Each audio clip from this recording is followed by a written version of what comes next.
town, and it's nice to relax and not worry about accommodation or camping or whatever. Yeah, it's really easy towards the end of the trip because I do know a lot of people in northern New South Wales, and if I want to, and I don't usually visit them all, but there's always people to visit on my way through, so that's good. So I did that. The next day I took the scenic route through Maclean,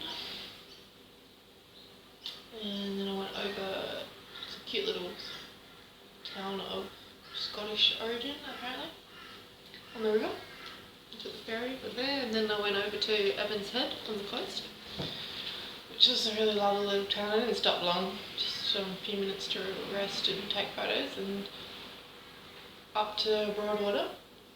And on my way in between Evans Head and Broadwater, I happened to run into another friend who I only just made this trip with, who I met in Dubbo on the World Record Women's Ride.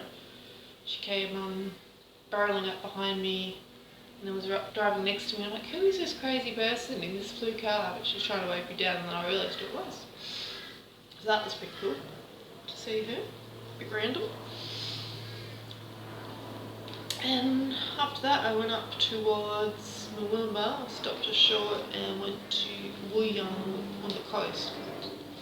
I could have gone into Murwillumbah and stayed with a friend, but I was just really craving some me alone time that night, and I really wanted to hear the ocean. So I camped across from Wooyung Beach. It's quite a lovely little campsite there, and hear the waves crashing at night.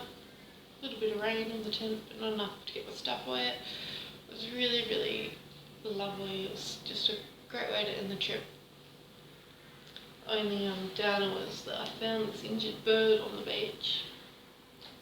I think it was one of those migratory shorebirds, and it was a little bit too young for the trip, and basically just was collapsed. Like, it was just sitting in the sand as the tide came up. It was about to be washed away, but it couldn't walk properly, couldn't see properly. I felt terrible, I didn't know what to do, but I pulled it out of the water so I didn't drown, and put it in the dunes, and went back to check on it the next morning, and it was still exactly where I left it, so it clearly couldn't move, although it seemed quite alert and pecking at things. So I took it back to the caravan park and we gave it some water, and the woman there said she'd look after it for a day or two, then put it back. I don't know what happened to it. Probably didn't end well, but at least I tried. But yeah, after Wooyung, the next day I hung around, dawdled a bit so I could meet a friend for coffee in Murwillumbah. By the time it was Friday afternoon, last Friday, and then I had to be back in Brisbane. Well, I was expected back in Brisbane, so I did the final leg, which is my least favourite, going into the city. Well, first I did Currumbin, which is nice, and then I went up the highway, the motorway, into Brisbane, and that's the bit I really don't like.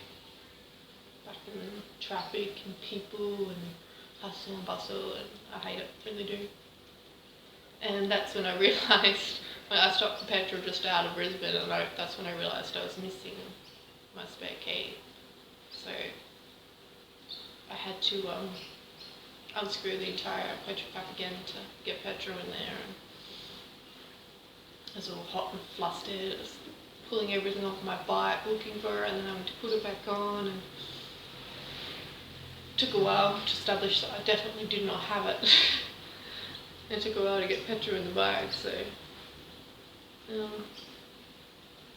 yeah, it was pretty much night time by the time I got into Brisbane.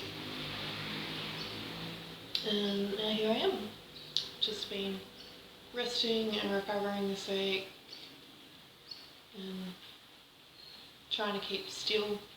I've got classes starting on Monday, and that's good. It'll give me something to do, because the truth is I'm not very good at keeping still. But I have to for a month or so. I might do some little weekend trips. And after that, I'm sure I will find somewhere else to go. A new adventure. And I might share that with you too. So, thanks for watching. I hope it hasn't been too boring, and I might talk to you again.